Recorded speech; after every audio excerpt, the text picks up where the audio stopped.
Welcome to Sidelined. I'm your host, Brian Lehman. We love sports, but what happens when we realize that there's a lot of ethical questions surrounding them? Enter Sidelined, a 4-episode series looking at various ethical issues around sports. For the final episode of Sidelined, Professor Richard Sheehan from Notre Dame University joins the podcast to discuss intersections of sport ethics and finance, as I once again draw on information found in Loving Sports When They Don't Love You Back by Jessica Luther and Kavitha Davidson. Now, on to the episode. So I appreciate you connecting with me and giving me some of your time. Sure thing. Could you tell me a little bit about yourself? Been a professor of finance at the University of Notre Dame for 34 years. Before that, I worked for the Federal Reserve for a few years and taught an institution in Virginia before that. Basically, the main thing I've done over the years is look at banking related issues. But I've always followed sports closely, and about maybe 25 years or so ago now, I actually got stuck in a traffic jam with Notre Dame football on a Friday night, and I was wondering about the question: what would be the value if you could separate out Notre Dame's football program and you could basically sell that off? What would be the value of Notre Dame football franchise? And so when I went into work next day and tried to look that up, the answer was no one had ever asked the question. So I thought it was an interesting question and proceeded to look at that. And then it was kind of like when you start pulling a string on a shirt, and the string comes out and then another string comes out, and pretty soon you don't have a shirt. Well, this is kind of the reverse, that you find one thing and then you find something else, and pretty soon I ended up with a book on the economics of sports. So just kind of a strange way to look at things. And at that point, when I went through for Notre Dame, it turned out that Notre Dame's football program was, if you could sell it off as a different entity, was probably worth about $250 million. Now, Notre Dame's football program is probably worth, as a guess, somewhere in the vicinity of $1 billion to $1.5 billion. So Notre Dame, Alabama, Michigan, Texas, all of them are worth well over $1 billion if you could separate them out from the underlying institution. So that was kind of what got me started. And then there's really so many economics related issues in terms of sports that it's not what I do for a living, but it's something that I enjoy, and it's something that gets a lot more publicity than the ins and outs of banking or monetary policy. So I guess one of the first things I wanted to talk to you about was, right now in April 2021, college athletes being compensated for their name, image, and likeness is something that's being discussed. It's in the courts. There's legislation has been passed allowing it, where previously it hadn't been. So I kind of wanted to get your thoughts on that. And there's this thing that might get brought up, is the purity of sport. Some people might complain because professional athletes, maybe they might say, get paid too much. But then on the flip side, you have college athletes in a massive sports industry who don't get paid financially at all. So what are your thoughts on that? There's so many components to kind of who gets paid, and who's a professional. Define a professional, I think, would be the first step. And I'm going to take you in a little bit different direction here, because we generally think of the Olympics as being non-professional athletes. In fact, probably the most amateur athletes in the Olympics are people like the Olympic team, because they have absolutely nothing to gain financially from their contribution there, from their performance. And if they get hurt, then they may have some substantial financial cost. In contrast, if you're looking at track and field athletes or swimming athletes or whatever, they are technically amateurs, but at the same time, to the extent that they can put in a performance like Usain Bolt or Michael Phelps, then they may still retain their technical amateur status, but fundamentally they're pros because of the endorsement money that they're going to make. So the notion about amateur versus professionalism that I would try to say is simply that you have you have a what appears to be a bright line, but in fact there's actually no line whatsoever. And so the NCAA's ruling on kind of you can't do this, you can't do that. That a couple years back there was a Colorado skier, skier and football, skier and basketball player, and they said you can't make any money skiing, and it wasn't going to have anything to do with his collegiate sport, but they said you simply can't do it. And the NCAA has now basically been called out on that and said you've got to allow something. I don't know that there's any simple answer for how you can allow athletes to be compensated for their image and likeness. But there will be definitely some major changes from what we've seen in the last, well, in my lifetime, your lifetime. Right, and that doesn't and just for reference here, this book, Loving Sports When They Don't Love You Back, a book on sports ethics by Jessica Luther and Kavitha Davidson. That's where I'm getting a bunch of getting this information, background information for this interview. And something that was brought out in that book is that doesn't fly in other fields.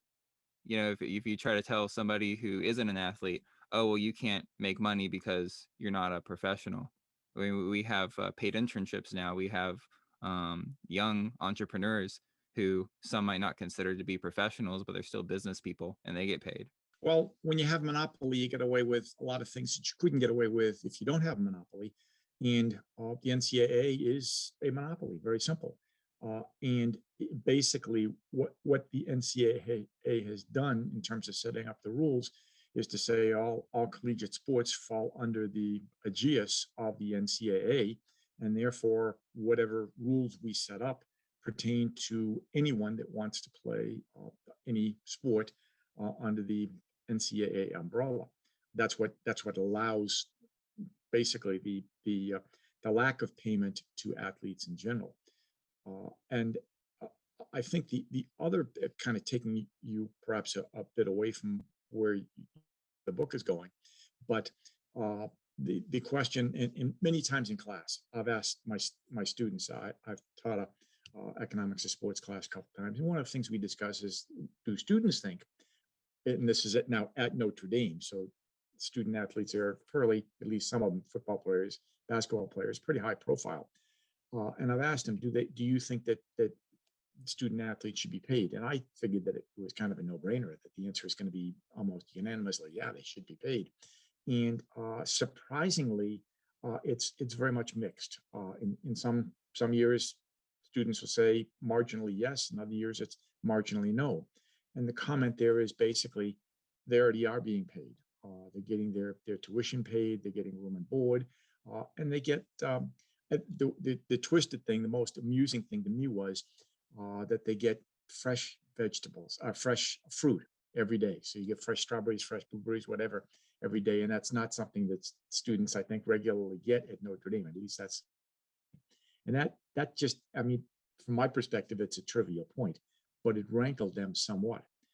But when you look at kind of the money that flows into football and men's basketball in particular, you say, wait a minute, Lou Saban's getting $8 million, and I'm working for him and for Alabama, and I get my college scholarship and room and board and fresh blueberries. That doesn't really seem to match up with the amount of effort. And so what has happened over the years is you've built up an infrastructure where the athletes don't get paid. The athletes don't get any. They generate a lot of revenue. They don't get a reasonable fraction of that revenue, and the people that benefit the most actually are the coaches. And so you ask the question, why, for example, does Nick Saban get paid $8 million? The answer is because he's a good recruiter. He may be a good coach, but the fact that he can get consistent NFL talent, that's what makes Alabama, at least in the top four, on a year in, year out basis. And it's what generates revenue for University of Alabama. and therefore it's why he gets paid so much. And the athletes will get, relatively speaking, a pittance in comparison. That's going to change, and the only question is by how much and how soon. Right. Before I got to college, I didn't really think about it too much. I thought, well, oh, the scholarships are the payment. But then you look at, like you said, the finances, and you realize how much money is flowing around in football, men's basketball, especially. And I guess I forget where I heard about it, but I'm pretty sure there's been at least one case where the NCAA wouldn't even let an athlete make money off of his YouTube channel if it had like, because there's people who do that and are very successful making money that way. Um, and it may have had something to do with his athletic experience, but he wasn't allowed to make money off of that, I believe. And just seems to be taking it too far, really limiting these athletes. And like you said, that's about to change. Well, I think the NCAA approaches this distinction between amateur and professional with attitudes that stem from the 19th century, and in the 21st century that just doesn't fly, and there's no reason for it to fly. And when you look at someone's ability to monetize their image, how is it that a school can monetize Trevor Lawrence's image or any other athlete's image, and yet Trevor Lawrence is just out of luck in terms of his ability to monetize his image? That doesn't make any sense, and I think that AA has woken up to that fact and realized that something has to be done, but there isn't any good solution that really doesn't tremendously upset the apple cart and change the balance of power fundamentally in terms of the NCAA. Right. And you could look at it and say, well, oh, they're playing a game, and the schools give them the privilege to play a game on that platform. But you can also look at it and think about how much do the athletes give up and how much effort do they put in to essentially, yeah, they're playing a game, but they're also making the university money. One of the things I looked at in the book that I wrote back in now 1996, I asked the question there, how much do student athletes get paid on a per hour basis? So take the value of the scholarship and room and board and whatever else you want to throw in there, and then divide that by the number of hours that they either train or in some sense work for the institution. And in my calculations, the assumption that I made was if you graduate, then basically you're getting the value of the degree, which is measured by the cost of the degree. If you don't graduate, then what you're getting, you're playing for room and board. And at that point, there were a number of schools where football team might have a graduation rate of 20%. Notre Dame and programs like that, Duke, Northwestern, will have graduation rates of 95 plus. But when you start going through those calculations and ask, okay, how much do players get paid? The answer is that at most schools, they don't make the minimum wage. Wow. So yes, so when you say, okay, fine, your tuition is $30,000 in room and board, whatever, but then you're going to be working, and officially you uh, can't work, train, meet with coaches, whatever, more than a week. But what you do voluntarily or quasi-voluntarily may far exceed that. I only took the I only took the 20-hour a week maximum there, and once you include those other hours, then you may be working almost full time as an athlete, and then your student duties are very much secondary to the athletic responsibilities. Uh, there are when you start asking the question, what are the majors that football players, basketball players are going to enter versus what kind of majors do you have for the overall student body? There will be there'll be a mismatch there. There'll be a substantial difference. And at a school, and this is quite definitely not the school I taught at many years ago, there were majors there where basically, and this was before online course registration, where you actually had a big gym and all the departments would be in the gym, and a representative would be there, and so you'd come up and get a card that would let you into class A or class B or whatever. And typically the football players would go around with a coach, and the coach would basically say, okay, this is, and the coach would, in many cases, know the faculty representatives of the department. And so they would be guided into particular courses where uh, things would be a little bit easier for the athletes. The faculty teaching the course would be um, sensitive to the requirements that the coaches are going to impose on the student athletes. That suggests that when we start talking about, okay, how much are football players, for example, compensated, that maybe they're not getting quite the same educational experience for any number of reasons that most students would obtain. Right. And if you're going to college, I mean, the thought is, education should be first. But if athletes are putting in this much time, what really becomes their priority is playing, which in turn makes the university money while they make nothing. Well, one of the best PR moves that the NCAA ever made, which was made by a prior president of the NCAA, was to coin the term student athlete. Because from a practical perspective, yes, it if you're Division II or Division III, or even a lot of Division I schools in a lot of so-called Olympic sports, yeah, the emphasis is on student rather than athlete. But when you look at the sports that most people follow at the collegiate level, football, men's basketball, to a lesser extent now women's basketball, the you need to reverse those two terms. It's not student athletes. We do not have student athletes in most schools in football. We have athlete students, and there's a tremendous difference there. Earlier, you mentioned the monopoly that the NCAA has. Um, Normally, monopolies aren't allowed in this country unless you get some sort of exemption. Could you go into explain the antitrust issues that might be present with restricting athlete compensation? Yeah, that's a hard one. Number one, because I'm not really an expert in antitrust, but also because it's not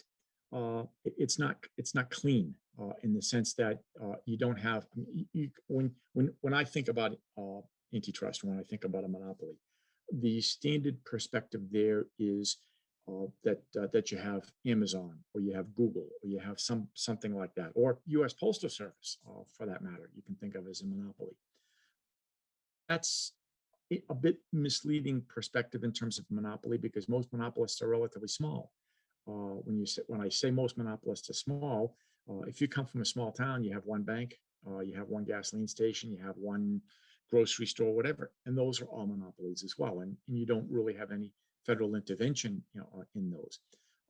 Also, in terms just of looking at the NCAA as a monopoly, you can view that as a trade association, and we don't generally think about monopolies in terms of trade associations. So you get all of the oil companies have their trade association and their lobbyist, and uh, pharmacies, pharmacological, whatever, have again their uh, association, and again their lobbyists. And so the NCAA really fits more under that aegis than it does under what we would typically think of as being subject to antitrust rules. Now, if the let's say coal company, or let's take automobiles, because that's actually, so with the automobile industry, again, there's a consortium there that negotiates for the automobile industry as a whole in DC. If they were to bargain collectively with the unions from Ford, GM, Chrysler, etc., that would be a problem, and that probably wouldn't be allowed. But that's basically the situation that you have with the NCAA. So the NCAA is representing all schools and saying these are the rules for everybody, for all sports, and for all schools. And if you want to play the game, then this is what you got to do. And it's been very difficult to challenge that, because it's really a two-part process, that you as an individual athlete are dealing with a school. And so you can take, for example, the Northwestern players that voted to unionize a few years back. They were basically negotiating with the school rather than the NCAA. And then the school then is in a somewhat difficult position, because they Northwestern, I think, would have liked to have done something more for the student athletes, but they're constrained, they're hamstrung NCAA that says no, these we set the rules, and if you want to be a member of the NCAA, then you have to follow those rules. So there's kind of the standard remedies to deal with monopoly really don't easily exist when you're dealing with the NCAA. Yeah, that maybe that educational platform kind of creates a little bit of a gray area. Uh, well, yes, and but again, it's really a two-step part that you or I as student athletes deal with the school, and then the school has to deal with the NCAA, and so the school could, in schools actually, a lot of schools like Notre Dame, like Alabama, have an incentive to pay certainly the football players. Notre Dame, the president of Notre Dame says we're not going to pay players, even if the NCAA allows it. We're not going to do it. And I just kind of step back and laugh at that one, because if the NCAA allows it and the Alabamas and Michigans and Texas all do start to do it, Notre Dame's going there as well. They're not going to have a choice. But again, that's kind of how markets work. That when one firm in the market moves, then you either move with them or you get out of the market. And it's not likely that Notre Dame's going to leave the market for football. Right. And I'm glad you mentioned that. That kind of leads me to another question about that. Um, so these changes seem imminent. Legislation's already been passed in some states, and so how will this affect the financial landscape of college athletics? What are the repercussions financially, but also for recruiting? Yeah, that's where things get ugly. Uh, is we tend to think about collegiate sports as generating a lot of revenues for the schools, and for some schools they do. But and this goes even for Division One football. Uh, a majority of schools at the Division 1 level do not make any appreciable amount of net revenue. There may be a lot of gross revenue there, but when you start to subtract off the scholarships, the travel, the facilities, coaches' salaries, etc., the amount of money on the table left over is just not that big. And this has gone on for since probably well before my book. And you've had, and again, where life gets interesting is we we need to, in some sense, recognize the constraints that have been imposed by the history of what we've done already. And the without paying athletes, schools have tried to, one level, circumvent the rules by making their facilities as as possible. So we you can talk about an there that in terms of the facilities that Notre Dame or Michigan or Alabama or whatever would have for football and for men's basketball. Those are all sunk costs. Those are all things that if even if we were to get rid of football, you're still going to have to pay off whatever it is that you borrowed for all those stadiums and facilities.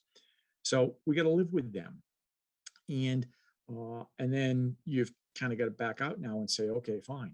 Most programs don't make money. So if you look at take the Big Ten for example, Michigan, Michigan State, Ohio State, Penn State, all do very well financially. You look at the other end of the spectrum and you ask Indiana, Purdue, Minnesota. They're basically just treading water. You move to the MAC, Mid America Conference there, and no one makes. And the question then becomes, if you're going to allow student athletes to be compensated more than they currently are, how does that impact the budgets of schools? And for Notre Dame or Michigan or Alabama, it's easy. I mean, paying them a total. I mean, and the numbers that we're talking about now aren't really all that big. And so it might cost a Notre Dame or Alabama maybe $500,000, maybe $1 million. And for Notre Dame or Alabama, that's small change. But for an Indiana or uh, Wisconsin, perhaps. Those numbers are substantial. And by the time you go to Miami of Ohio or Toledo or East Tennessee or any place like that, you it's tough to come up with those funds. And so that's where, if you can't come up with those funds, then two things will happen.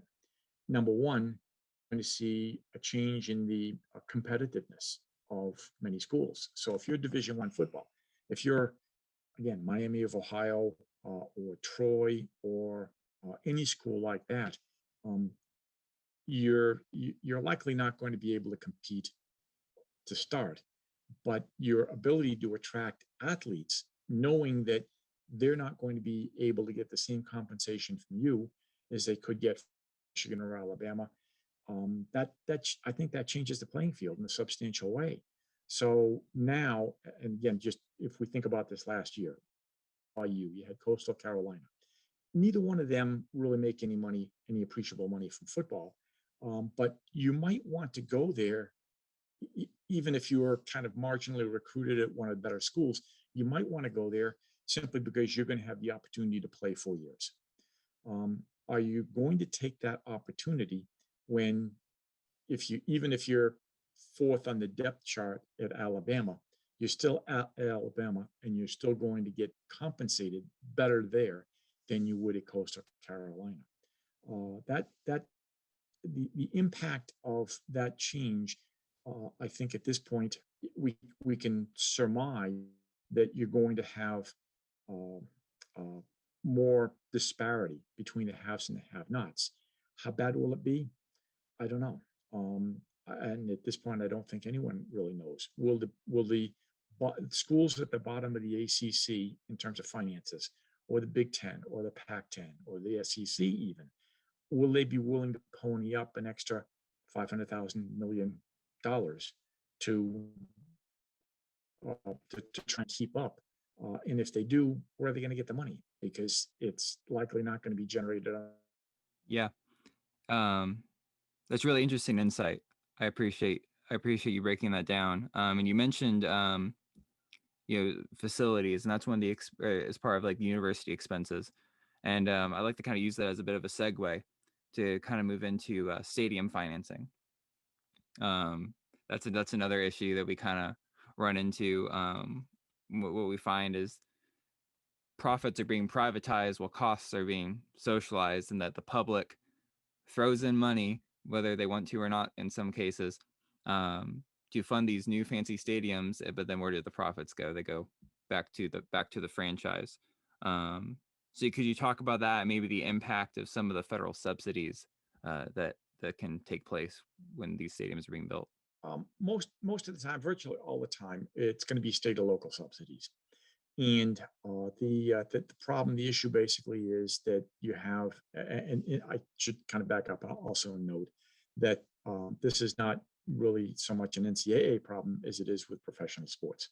Right. Yeah. That may not have been the best. Sorry, that may not have been the best segue on my part. I was kind of trying to transition. Yeah, the separate issue. But with professional sports, um, in this case, you have, relatively speaking, a very few number of franchises that are potentially movable, and you have a much larger number of cities that are willing to bid on them. And kind of the classic is that you have maybe one team a year or two teams max a year in a given sport that's willing to or interested in moving. So you have uh, the for for obvious reasons, let me pick on the Oakland Raiders, or Las Vegas Raiders now, or Los Angeles Raiders. But you have one team that is willing to move, and you have a bunch of cities that are interested in trying to attract that team. And so you can pit one city against another city, or if the city, if they're in a locale already. So again, Raiders are in San Francisco. Okay, so now you want San Francisco, the city, to build, or Oakland, to build a better facility for them at city expense. And if you don't do it, then we're going to move to Las Vegas, or to Los Angeles or to somebody else that's going to meet our interest, meet our demand. And so again, we're back here to almost a monopoly. So Raiders have a monopoly on the franchise, the Raiders, which is the only one that you might move, and you have multiple cities that are bidding against them. That virtually never works out in favor of the cities, and so probably the economist that's probably spent the most time looking at the numbers there is at Lake Forest College, I believe, Bade, Baade, and basically his work indicates that there is no positive from to the city where it's going to move based upon kind of almost any analysis of any city that's been bidding for a move. You can, and this goes really both for major franchises like the Raiders, or you can look at baseball, but it also amusingly pertains to minor league franchises, which historically, at least in baseball, have been a little bit more mobile. So you can have a city trying to expand, trying to upgrade its minor league franchise, or trying to attract a minor league franchise. And okay, so we're going to build a stadium of 5,000 people and all the modern amenities. And again, there's just no evidence that that's going to generate any appreciable externality in terms of additional revenue for the town. At the major league level, and again, we need to make a little bit of a distinction here. At the major league level, you can make the argument that you're going to, if you attract a baseball team, for example, that you're going to get on the nightly news 162 times a year. Your city, Boston Red Sox, New York Yankees, Tampa, whoever is going to get that publicity, and there's some value to that publicity. On the other hand, there's a substantial cost, and most people outside of Boston or Tampa or whatever aren't all that concerned and aren't all that interested in what those particular teams would do. But at the major league level, there is some residual interest.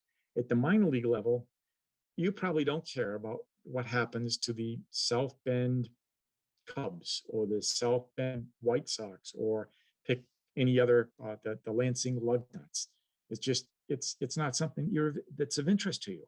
And so when you're bringing fans in, or when you're bringing generating any revenue for the stadium, it's not really revenue coming from outside the community. So there's no net benefit. If you're in Lansing, then you were already spending money at a movie center or at a restaurant or someplace like that. Bringing in a new franchise for minor league baseball or minor league basketball, how much net revenue are you going to generate for the community as a whole? The answer is awfully close to zero. So there's no way you can run the numbers honestly and come up with a value for that. Now, I will admit the Chamber of Commerce in virtually all cases goes through and says, we'd love to have this because whatever.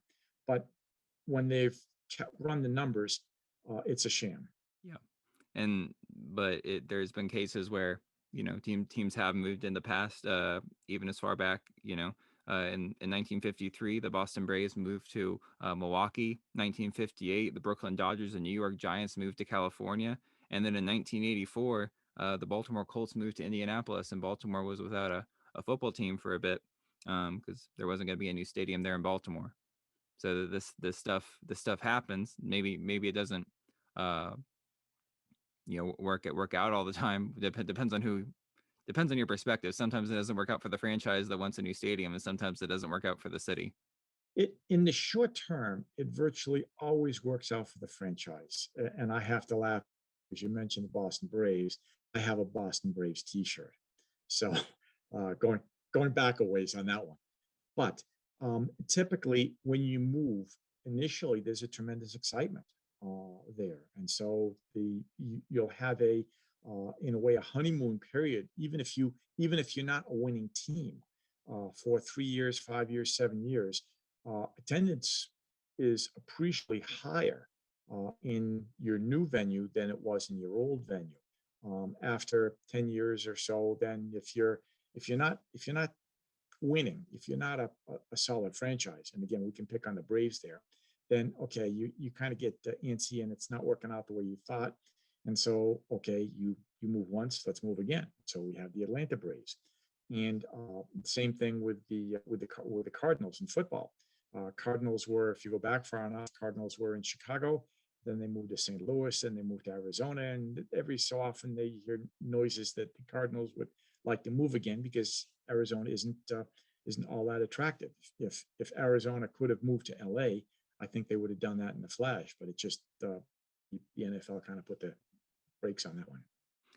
Let me throw out another specific example that's a bit more recent. So in 2001 in Pittsburgh, the Steelers and the Pirates were wanting a new stadium, and the people voted no on public funding. But then what ended up happening was that vote was bypassed through appointed district voters, and the public ended up being on the hook for it anyway, and paid about 493 million of the 619 million total for both stadiums. What does that do to a local economy? Probably relatively little, actually. That there's kind of two things to keep in mind here. First off, the uh, the popular vote, relatively speaking, rarely determines whether or not a stadium gets built or doesn't get built. Okay, that's number one. Number two, the magnitude of a sport, the magnitude of sports in general, is relatively small. I mean, they get a lot of publicity, but they don't really generate as much revenue as one might think. And so, if you were to take, for example, all of the teams in Major League Baseball and compare that just to GM and ask who generates more revenue in a year, and the answer is GM has all of Major League Baseball combined beat. Okay, so when we're looking at one particular market, you have more or less the same thing going on. That okay, you look at Pittsburgh, yeah, the Pittsburgh Pirates and the uh, Steelers, both, at least at times, very, very popular, and they get a lot more publicity probably than any other industry in Pittsburgh. But there, if you had to rank industries in Pittsburgh based upon employment, I doubt either one of those franchises would be in the top 100. So, from the perspective of what does that do to the economy as a whole for Pittsburgh, surprisingly, probably not a whole lot. It may change somewhat the distribution income. So there are a couple of owners that come out way ahead, and a whole lot of people that come out a little bit behind. But that's basically it.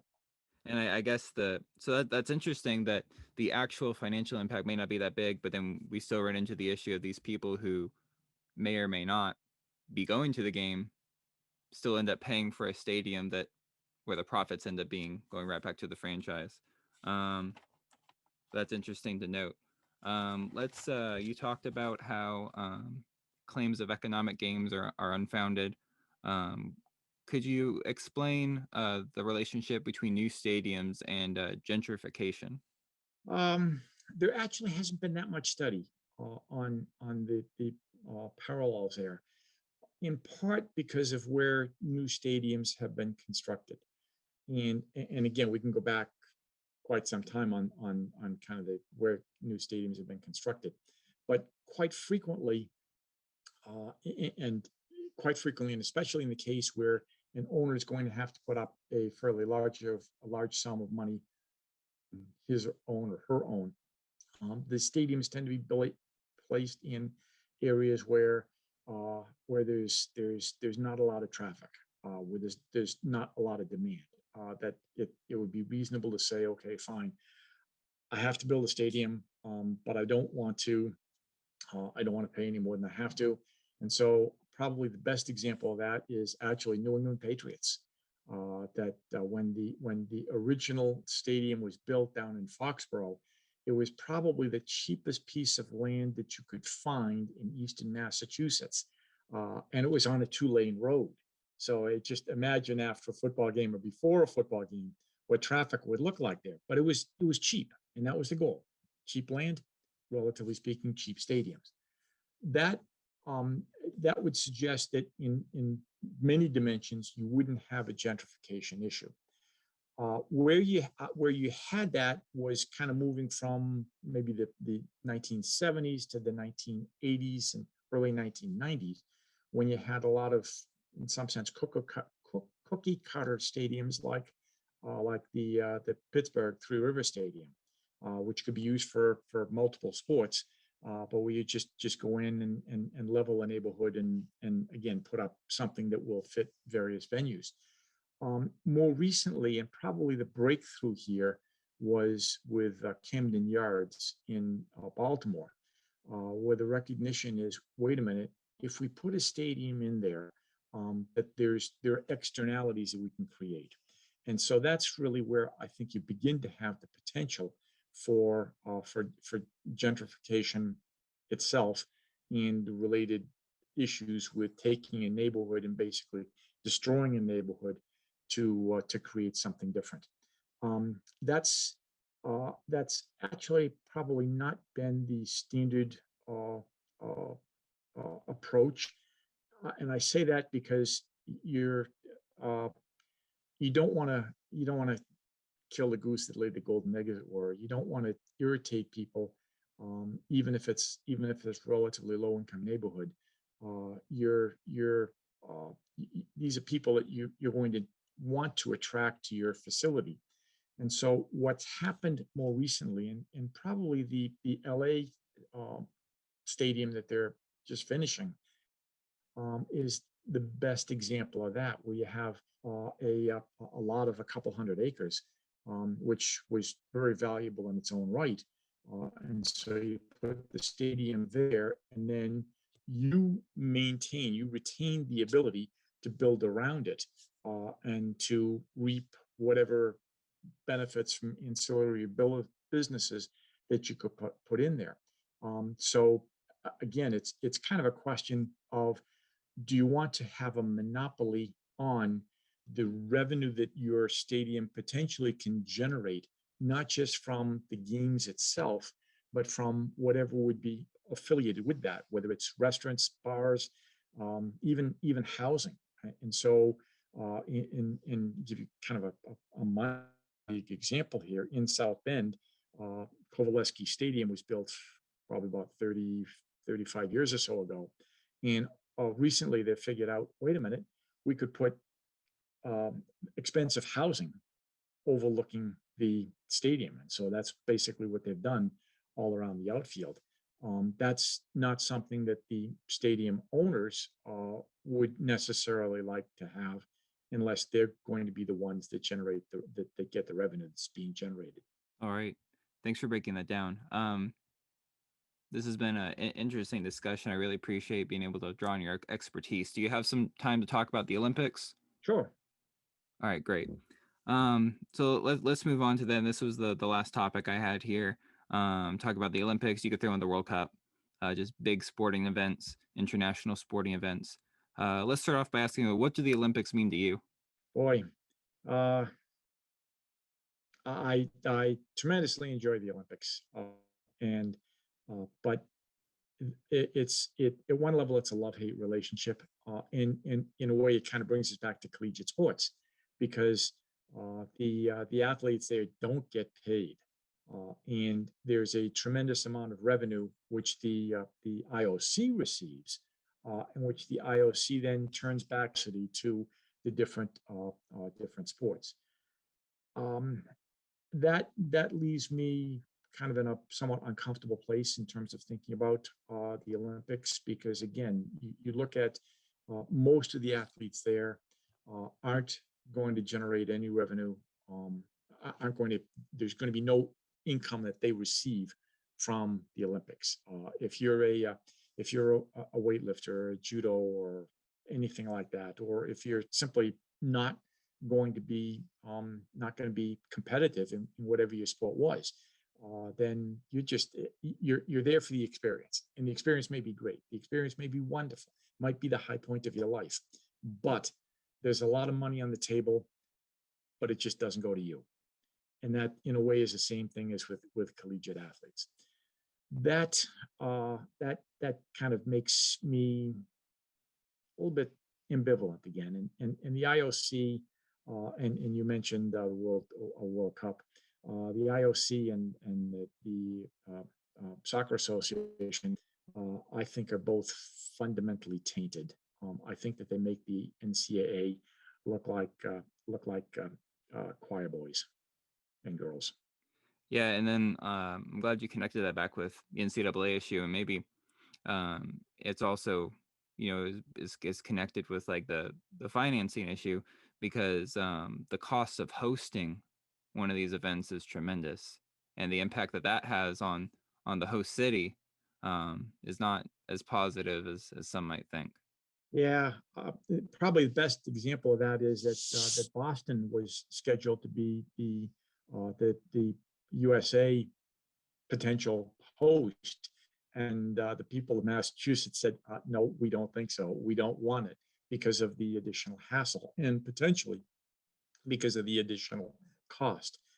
The Olympics can be held and can be profitable for the local city. That's generally not the way that it's been handled by virtually every um, Olympic organization. So now you have the Tokyo Olympic Committee, and basically, when you're in charge of the local arrangements there, you want to put your city and your country in absolutely the best possible light. And putting it bluntly, money is no object. And so, yes, you have a perspective in terms of what the costs are going to be, and it invariably the your initial estimates of the costs are going to be a relatively small fraction of what those costs end up being overall. So that makes hosting it probably a losing proposition. And the question then becomes, is the publicity for the country as a whole worth it for that outcome? Boston decided it wasn't. If you go back to Sochi in Russia, Putin clearly wanted it, and I think for Putin and for Russia, it probably was a positive. You using an incredible amount of money, just a ridiculous amount of money. I don't know that anyone truly knows how much Sochi actually cost. Billions and billions and billions of dollars. But they got what they wanted. They got a spectacle. They got the Olympics in Russia. Wonderful. It's a win. Did it cost a lot of money? Yeah, tough. And like you mentioned, the Olympics mean a lot to you. They mean a lot to many people, and it gives these athletes and these sports that normally don't get much of a spotlight. It gives a platform to showcase these sports and teams and athletes that wouldn't have that platform otherwise. But let me put some numbers out there from Brazil. Before you go on, let me just back up just 1 second here. Yeah, sure, go ahead. For years and years, I was and this goes back a number of years, obviously, but I was a race walker, and was at least competent in race walking. So that was my goal was to try and make it to the Olympics, and I would have been at the very back of the pack, but race walking in the United States is not a very big deal. But you have people all over the world that have those type of aspirations, and so to say, hey, yeah, this is great, but there's a little bit of a twist here, and that is the way the Olympics are set up. It's a once every 4 year arrangement, and that's great for generating a worldwide interest and worldwide audience. This is a spectacle, much like the World Cup, but at the same time, it's under the auspices of the IOC, and it's not necessarily in the best interest of the athletes. When you think about the athletes in, say, track and field, or the athletes in almost any sport, do you really want to have just one opportunity 4 years, or would you like to have an opportunity every single year? And if you didn't put on such a tremendous show, if you simply had the opportunity, much like, think of it as rather than having the Olympics, we had something like the Super Bowl. If we had the Super Bowl every year, that would be a lot better for the athletes than it would be for the way it's structured now. I'm not holding my breath for that. No, I don't know. I'm not sure what changes they might be considering, but I think some changes need to be made. Let me throw some numbers and some situations here out from Brazil. So Brazil hosted the 2014 FIFA World Cup and then the 2016 Olympics back to back. They spent 15 billion on the World Cup and 13 billion on the Olympics. FIFA got 2.6 billion in profits from the World Cup, and they sent 100 million back to Brazil per the World Cup Legacy Fund. And then in February 2017, that's 6 months after the Olympics, this is what the Associated Press had to say about the state of uh, of that area there. Um, the Associated Press reported that new arenas, the ownership had moved to the federal government. The country was in a deep recession. There was a $100 million unpaid electrical bill that was needing to be dealt with. The the state of Rio de Janeiro was months behind paying teachers, hospital workers, and pensions. Record-breaking crime in 2016. Just lots of issues that really come with hosting the Olympics, and the finances. I don't know, maybe we become somewhat numb to these massive numbers, but if you think about 15 billion, 13 billion for one event, that's just mind-boggling. Yes, and the other thing, the numbers, you can play with the numbers in so many ways, and at the same time, the amount of revenue generated and returned to the IOC and to the Soccer Federation um, is, I think, probably understated. That there's a lot of money that is, as it were, sloshing around. That in particular for soccer, but also a lot of sponsorships. You kind of take a step back. Where does the revenue come from in those cases? And ticket revenue. I mean, we generally think of, oh, you get these massive stadiums that are filled with people and they're paying a very high price, and that's where the revenue comes from. The answer is generally no. The revenues come from the sponsorships, like deals, both local and international, in both cases, as well as television deals, not just in the United States, but throughout the rest of the world.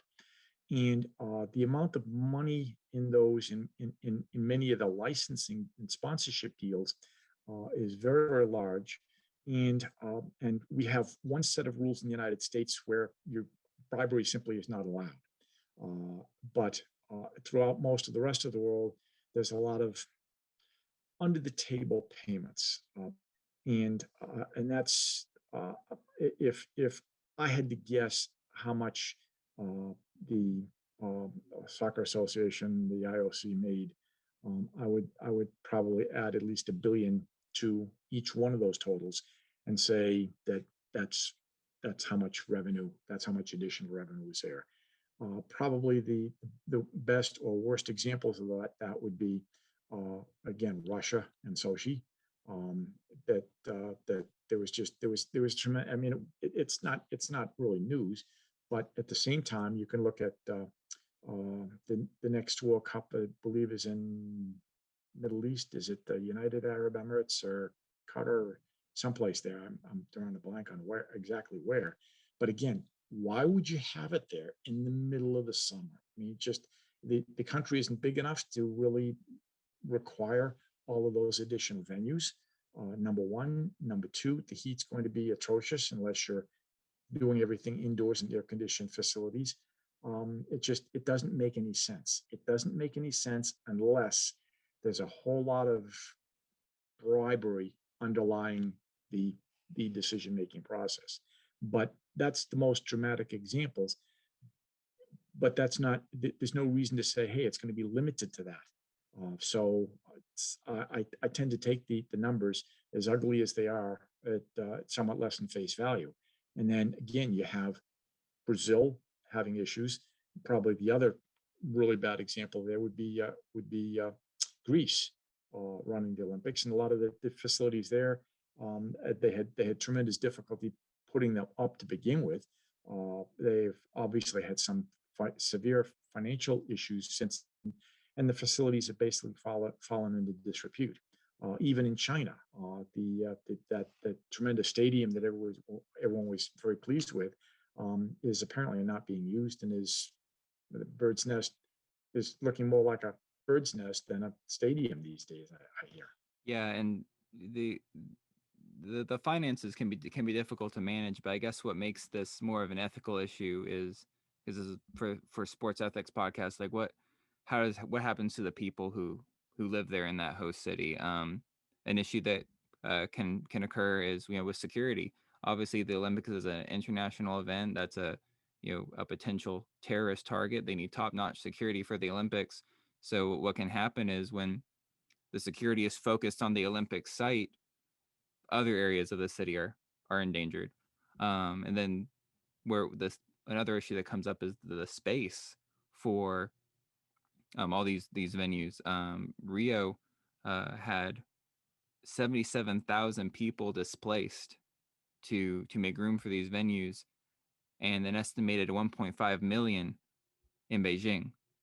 So I mean, I guess the solution maybe isn't to not have the Olympics, but are there ways that we can, more responsibly just treat people better as we continue to have an event like the Olympics? I don't think that there's any reason why you need to have a tremendous amount of people displaced. I think that that's largely a government issue. That if you can do it and you want uh, to put on a show, then you're going to do it. And China certainly wanted to put on a show. And when you look at the Chinese Olympics, apparently cost something like 44 million, as opposed to Brazil's or China's relatively modest expenditures.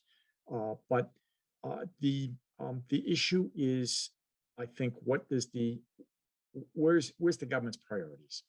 And if you simply want to look good in the eyes of the world, then you may take the opportunity to kick a fraction of your population aside and just do it.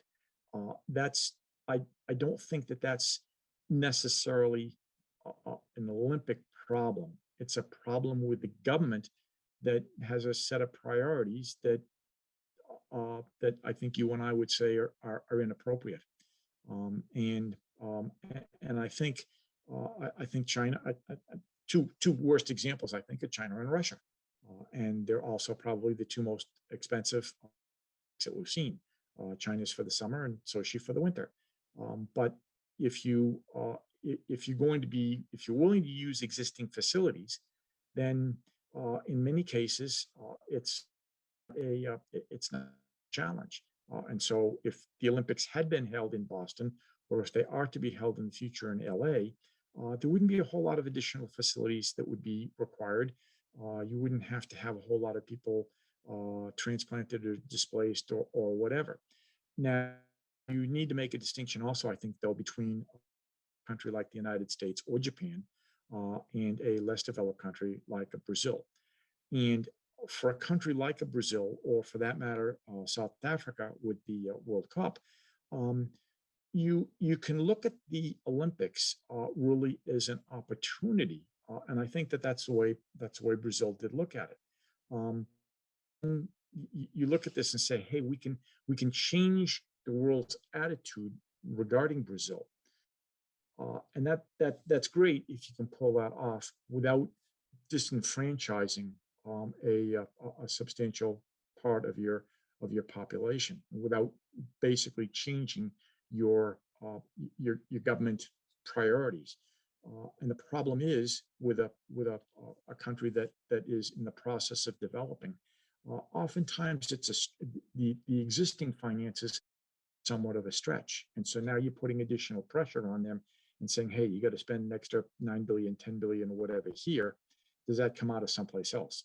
If you can do it without that additional pressure, then it works out positive.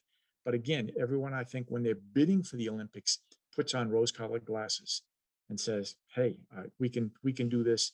We're not going to have a budget overrun, and we can improve our image in the world and build up our infrastructure in ways that we couldn't do otherwise." It's a nice thought, but I've not seen anyone be able to successfully pull that off in my lifetime. As we close, I want to get your insight on a possible solution to maybe kind of avoid some of these issues like displacement, like security, even cut down on the finances and all these facilities that are built and then left unused. I feel like I heard about this somewhere. I cannot remember where. But what do you think about the concept of an Olympic island or a Mount Olympus, a place that was built by countries collectively and then reused year after year after year? What's your thoughts on that and the financial possibilities of making that work? I think it's a great idea. And if you had something like that, then you could, at one level, you could totally restructure the IOC in a more reasonable way. The question would be, number one, where are you going to do it? And number two, how are you going to finance it? How are you going to bring countries together to be able to finance it? If you were to do it, from my perspective, biggest advantage would be you wouldn't every 4 years. You could do it every year if you want. That every year during whatever time, and if you're in the same place all the time, then you know what the weather was going to be. You could plan out what you were going to do years and years and years in advance. And if you're going to build a facility, you might as well use it every year rather than just use it every 4 years. So, from an athlete's perspective, it would have a tremendous advantage. Number one. Number two, from the world's perspective, you get everybody kind of focusing on something uh, other than the ship stuck in the Suez Canal, or war in Afghanistan, or terrorism in Brazil, or whatever the case may be. You'd bring people together on an annual basis rather than a quadrennial basis. But again, the funding of that, if you're going to do it, I think probably the only place you could get away with doing it is in Greece, simply because that's where things started. Would the Greeks agree? I suspect the answer is yes. Uh, who's going to be willing to fund probably something that would cost, I'm guessing, $5 to $10 billion to set up? Uh, I don't know. Be a cool idea. Yeah, maybe that's something that will be on the table in the future. But that would definitely solve a lot of these problems that the host cities run into. But that's what I have for today. I just really want to thank you again for your time. Getting your good, Great to be yeah, here. your financial expertise, and just really appreciate it. Very good. All right, Professor Sheehan, thank you so much. I hope you have a great weekend, and Thanks. yeah, hope maybe our paths will cross again.